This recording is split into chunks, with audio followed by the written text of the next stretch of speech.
All right, rejoining me, and it's been a few weeks since we had him on the channel, is Pako Benitez, our favorite Strike Eagle Wizzo, now involved in a whole bunch of things, including he's the man behind the Merge newsletter. So if you're not subscribed to the Merge, I highly recommend you subscribe to it. They've got all kinds of information, and then they put out a Saved Rounds newsletter in between the regular pushes of the weekly newsletter that is seriously chock full of information, quick reads, make you smart on what's happening both in the services as well as around the industry in a hurry. So recommend highly that you subscribe to the Merge newsletter. But Paco, recently you were on a Netflix special called Killer Robots that dealt with AI. So let's talk about what AI is, artificial intelligence, as it pertains to tactical aviation. Because a lot of times when I'm ambling about the planet, playing golf or whatever, people ask me, hey, do you think we'll have pilots in the future? And my answer is complicated. I generally say yes. In our lifetime, we will have manned aircraft because the sophistication of AI isn't quite what you assume. But let's start with a very basic level and then get into the details of what was discussed in that Netflix specials and what you're dealing with in your professional capacity as well. So what is AI? Well, Mooch, to start at the target and work your way back, you really got to start with like, what do you want it to do? And then you can talk about the types of AI. So when we think about robots and, automation, drones, we think about things that are the 4Ds, dirty, dull, dangerous, or difficult. And the last D, difficult, is really what's been kind of elusive for probably a generation because we just haven't had the technology. As we start applying AI methodologies to build these smarter drones, we can start getting into these more complex missions. And again, taking the human out of harm's way where they don't need to be. So, to start with, AI, there's lots of types of AI. The types of AI, when you think about the next generation of smart, called drones and flying machines, you're talking about machine learning based AI, specifically what's called reinforcement learning. There's different types of AI in that. You don't care about it. It's about imagery analysis and things like that. But for when you think about how a human or how a fighter pilot reacts in the air, there's a perception, a cognition, and action in the decisions and maneuvers that they're going to do. And what you want to do, just like a human, you train them on how to do it, and then you reinforce it through debrief. This was good, do more of that. That's bad, don't do that. And that's what's called reinforcement learning. The difference is where a human goes and fly maybe once or twice a day, you can put one of these AI pilots through a learning cycle that's 20 to 30 to 50,000 times a day. And so you can get 30 to 40 years of training in just a couple weeks to mature these agents. And that's kind of what the magic of it is the AI. Because once you build it once, unlike a human, you can copy and paste it.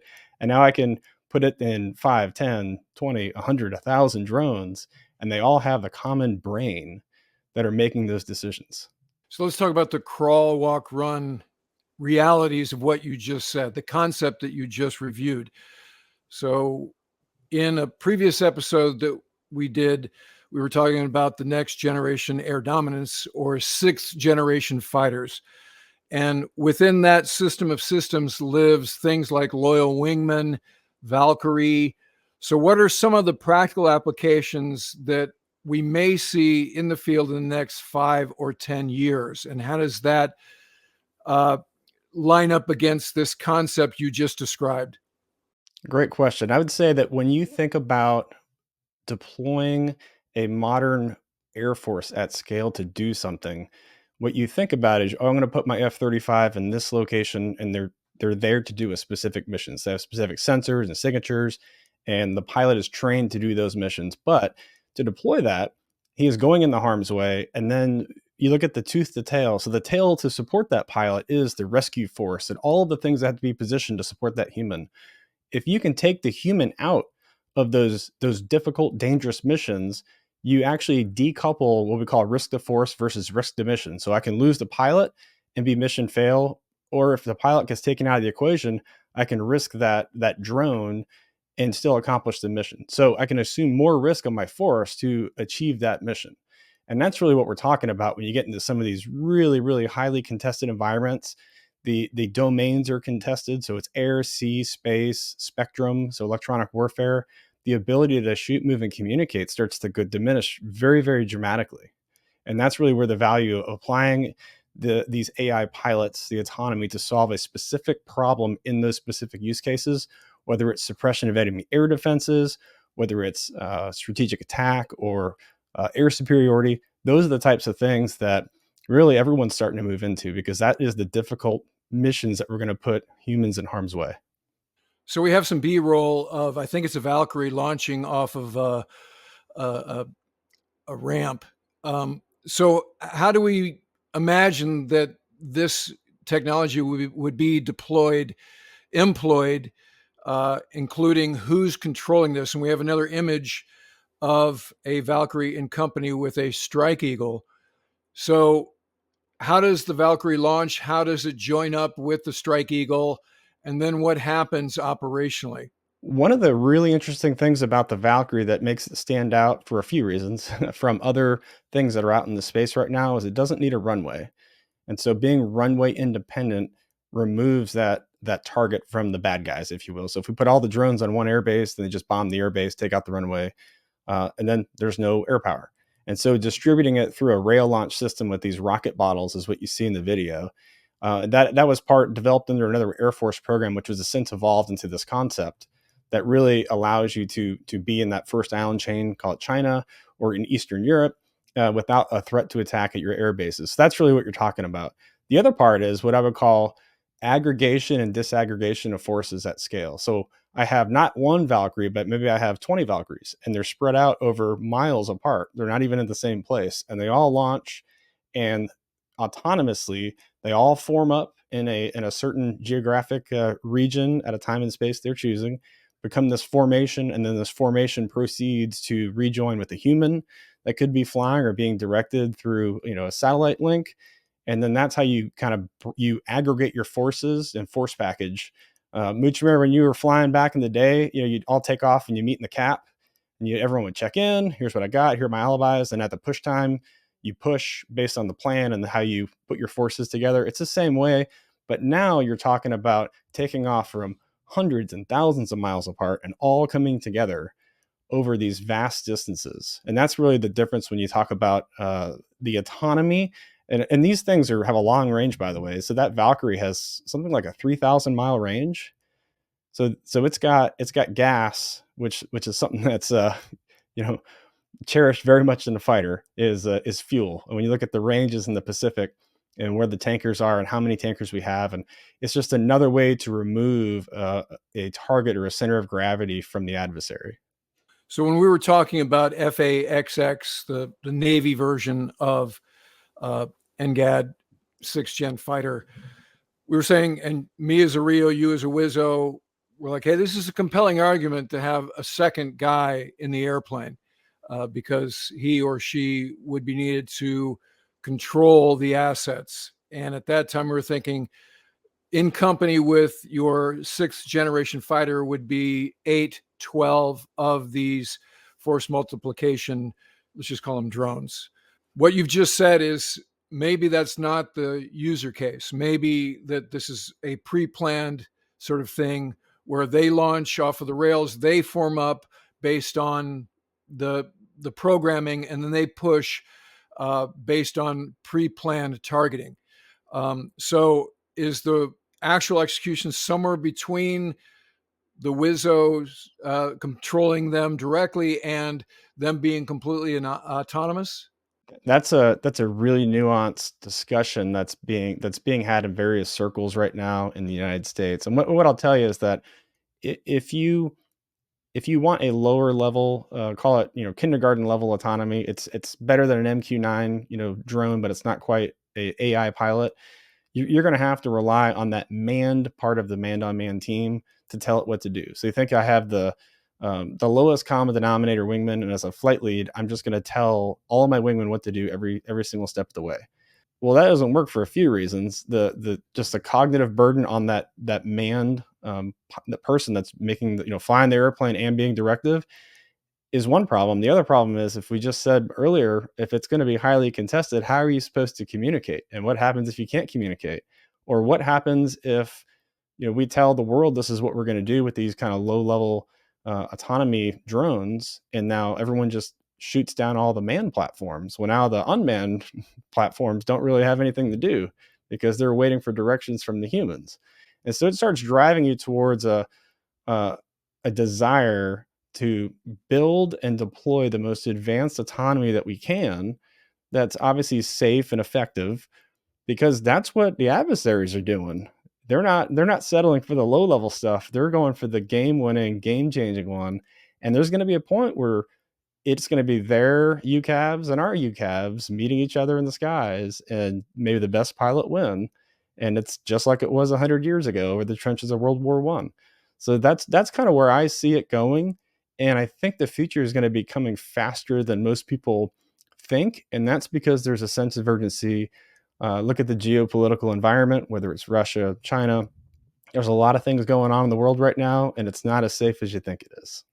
So you deal with this a lot.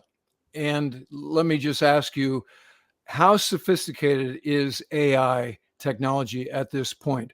Because we're always like, well, compare it to the workings of the human brain in terms of decision matrix, in terms of no go, in terms of emotions. You can create very sophisticated lines of code and algorithmic behaviors that start to get close to the workings of the human brain. But you and I both know, in the heat of battle, you really do need human brains. So how confident are we now, based on the scenario that you were just laying out, where all the humans are out of the loop and now it's drone against drone? How confident are we in the technology that is AI? Are we there yet? Is it coming soon? Where are we? I will say on about every 3 or 4 months, there's another advancement. And where we're at today as we're recording this and where we were even 6 months ago is dramatically different. And so, unlike most of these other spaces in the military tech sector, it's probably advancing at the fastest rate that I've ever seen in my career. And that's 25 years of dealing with military technology. It's changing so fast that if you don't have a pulse on it for a couple of months, you're going to fall behind. And the Pentagon knows that, and so there's a very strong industry connection from the Pentagon industry to keep everyone abreast of what's going on. Because quite honestly, industry, they started out ahead of the Pentagon and they continue to be ahead of the Pentagon. And so it's not that we expect the Pentagon to catch up to industry, but we need to know, like, this is what, if we can do it, so can other people. And this is what the stressing case should be against our adversaries. So when you think about perception, cognition, and action, it's kind of basic robotics of how it's usually explained. I would say that the action, so given perfect information, can you make the right decision? That part of it is very, very mature. And then in that make the right decision, your action, that there's no AI that's required for most of that stuff. It's called a heuristic. It's a shortcut. So turn left, turn right. I don't need AI to turn an airplane. I need it to know when to turn the airplane and why it's turning the airplane. I don't need AI to tell me how to turn the airplane. And so when we say like an AI pilot, it's typically a hybrid approach. You want to apply the AI in just the right sections of the brain, if you will, to make sure that you have that cognitive ability to do that. And so the cognition part of that equation is rapidly evolving. The next step, which is what everyone's kind of leaning into now, is that perception. So as you know, there's a lot going on in a huge war, in an air war. There's radios, so interpreting clip radio calls and people stepping over each other, and just the voice, so your inflection of your voice, so that how things are going. If your sensor perception, so everything's great when there's nothing else out there, but now I've got good guys, bad guys, and neutral. So I've got white force, we call it, airliners, stuff like that. And oh, by the way, there's electronic warfare, so now it's screwing up my perception in that space. And so the ability to navigate complex, contested perception, that is really what's going to differentiate. And the people that the nation that can figure that out the fastest is going to be the one that's going to be able to field this capability. So when you think about the mission areas that these unmanned vehicles, UCAVs, will do, the one that jumps out to me is suppression of enemy air defenses. Now, recently, and you can give me a sanity check on this rumor that was going around, there was a mission that used, or I guess it was an exercise that was using unmanned vehicles. And earlier you were talking about how the unmanned vehicles iterate against what they're told is a good behavior and a bad behavior. So in this case, this SEAD drone was told, take out a SAM site and you get rewarded. And so it was taking out a SAM site, and then the controller said, "Okay, I want you to stop taking out SAM sites now." And it was sort of like the revolt of the robots, in that this UCAV was like, "That's the wrong answer, operator guy. In fact, I'm so upset that you're telling me to do this that I'm going to attack you." And it struck at the operator and took that, site out, and then went after that SAM site anyway. So where are we with these controls, these safety stopgap measures? Because it starts to sound like, Dr. Strangelove a little bit. And this is a pretty recent example, right? I mean, we're not talking about like 10 years ago this happened. This was a few months ago that this happened. Yeah, I can actually speak to that exact story that you're talking about. So what it really was. So first of all, it didn't actually happen the way that it was depicted in media. What really happened was, yeah, surprise you, shocking, right?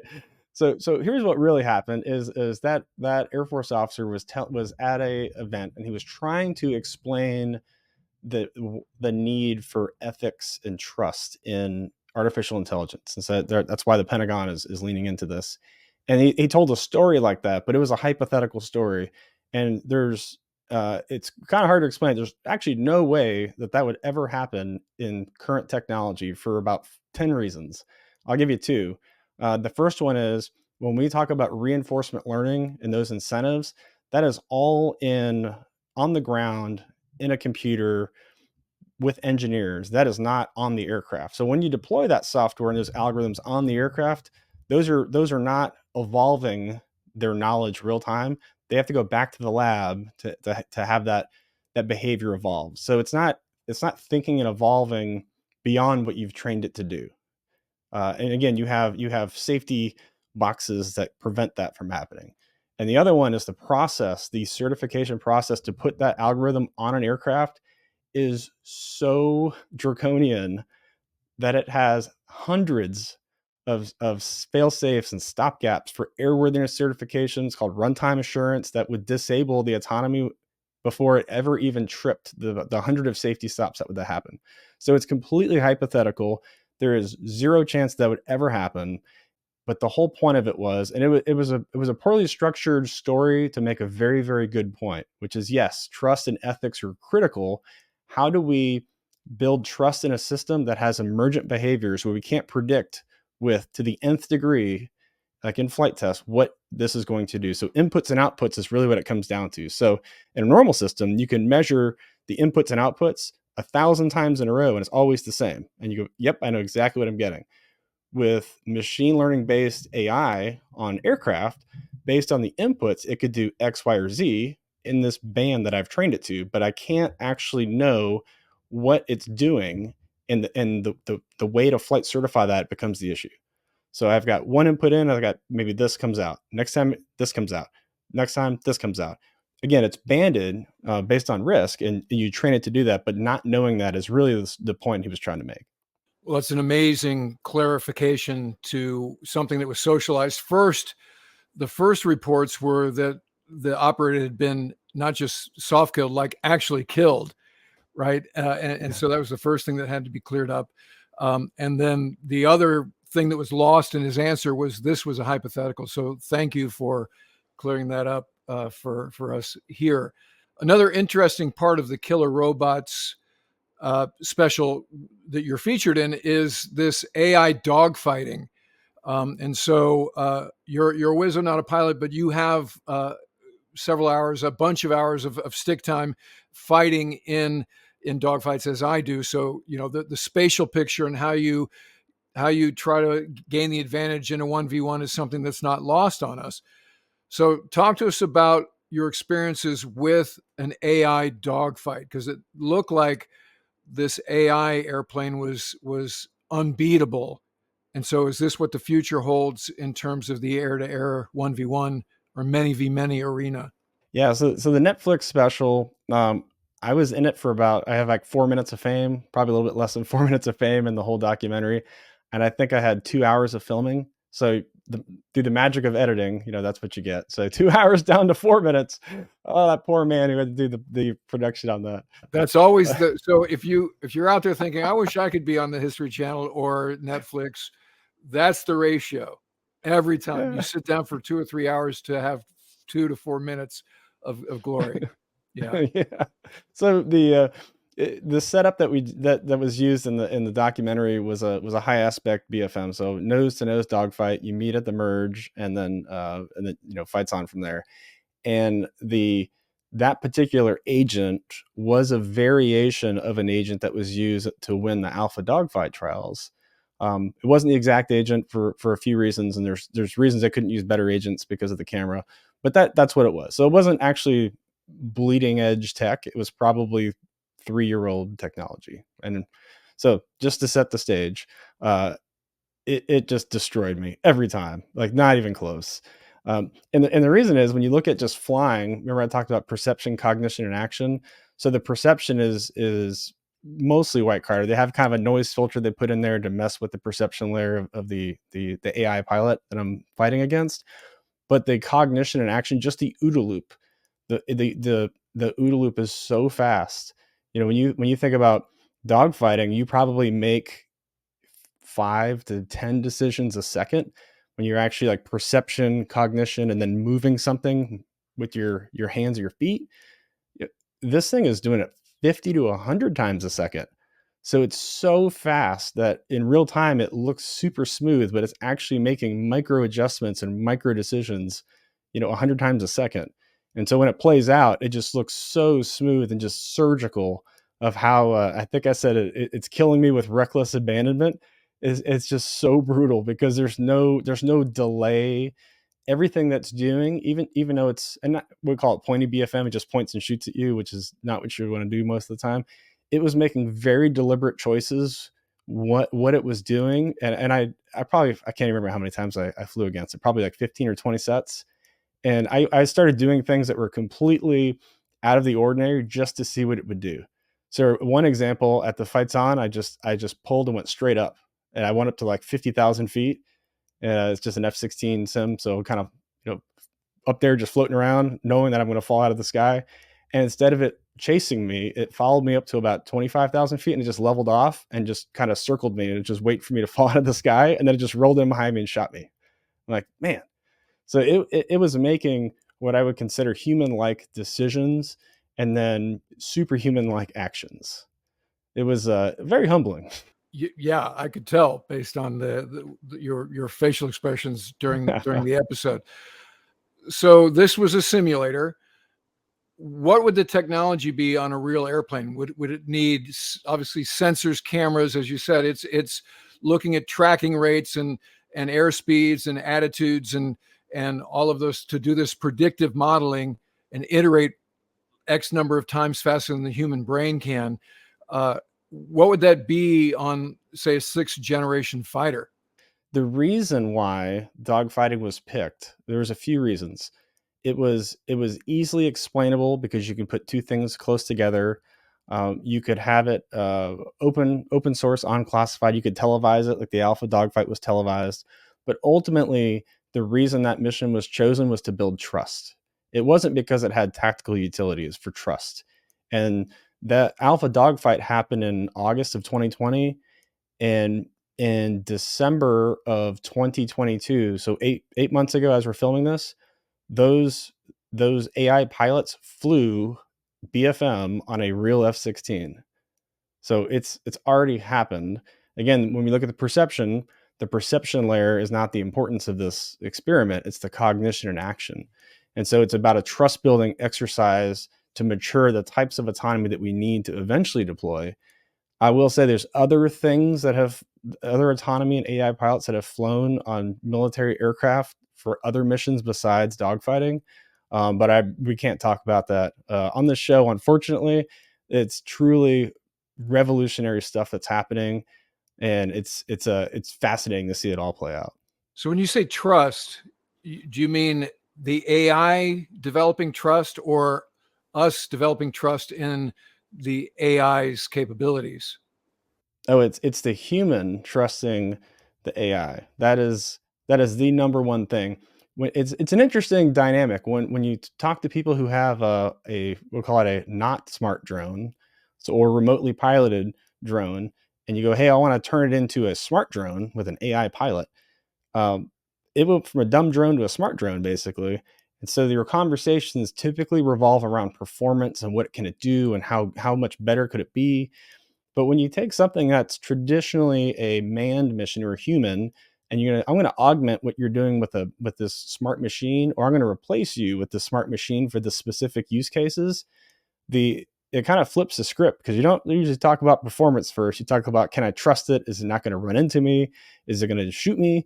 Well, how do I know that I can depend on it? And when you think about a flight leader and a wingman, when back when came out of the RAG, or one of your students came out of the RAG and joined the fleet, they show up, and the reason that you trust them, you don't know them, but you know the pedigree and the process they went through to being trained. And so they showed up, they have wings, and you go, and they have a grade book, and you sign off some paperwork, and you go fly. And you might not know them, but there is implicit trust in that. Well, right now it doesn't really exist because you're not training an AI pilot the same as a human pilot, so that process isn't exactly the same. And so there's this interesting dynamic that we're evolving. It's a process, and again, every few months we learn a little bit more. People are getting more comfortable and learning a little bit more about how those AI pilots go through pilot training is a fundamental part. And that's really what this the DARPA ACE and the Alpha Dogfight was about. So when you were saying a remotely piloted drone, I flashed back to 1987, the summer of 1987. We were down in Roosevelt Roads, Puerto Rico, doing a missile X. That's where I got to shoot my first Phoenix against jamming. But we also did, this is when the AIM 9 Mike dash whatever, I don't think it was the dash 8, was new. And it was all about figuring out how good the flare rejection capability was of the AIM 9 Mike. And so we had a QF4 drone, which was a full up F4, but the cockpit was in a room somewhere on a mountain in Puerto Rico. And so the pilot flying this AIM 9 in the Tomcat, it was VF-32 F-14As, he thought the airplane was just going to go into a 3G pull and start to dispense flares. And so as soon as he said Fox 2, the drone pilot rolled and pulled. And so he went like beak to beak with the guy, and the drone pilot kind of thought that was kind of funny. It wasn't quite a safety of flight violation, but it wasn't exactly what the missile X called for. And so this Tomcat overshot, and they had to set it up again to get the winder off. So I just, when you said remotely piloted drone, and I haven't thought about that for years. That's definitely a thing when you have it's a human versus a human, and you see the human do something you didn't expect. You just adapt to it. You go, okay, like, well, he's going to do that. I'm going to adapt and press and figure it out. But when you have a human and a machine, the machine does something you didn't expect. That's a whole different dynamic. Your initial response is not like, well, I'll just figure it out. It's, uh-oh, what's going on here? Yeah, this QF4 had cameras just to sort of take off and land. It didn't have like full aspect ACM cameras. This is, again, we're talking 1987, a few years ago. But when you said that, it just made me think of that. So if you haven't seen Killer Robots on Netflix featuring 4 minutes of Pako, check it out. It's a really cool show. And as we said before, if you're not already subscribed to the Merge newsletter, do so. It is great, and you will be smarter for having made the effort. Pako, it's always great to have you on the channel, and we look forward to talking to you again soon. Thanks. I want a Moochie this year. I want a Moochie. Okay, then we're going to have you on a bunch. I'm working on it. I'm brute forcing my way to victory. Well, you might have an advantage because Justin's been on the road, and we haven't been able to pin him down. So I think it's going to be a jump ball for the Moochie this year. So, okay, I like your motivation. I'm liking it. You may even be first in the clubhouse, as we say in the golfing world. So, all All right. So anyway, we'll look forward to having you on again soon. All right. Thanks, Meech. Appreciate it. That'll do it for this episode. If you're not already a subscriber, become one so you don't miss anything. If you'd like to help support the channel, please consider using the super thanks, the heart icon below, become a patron at patreon.com/wardcarroll. And in the meantime, I look forward to talking to you again very soon.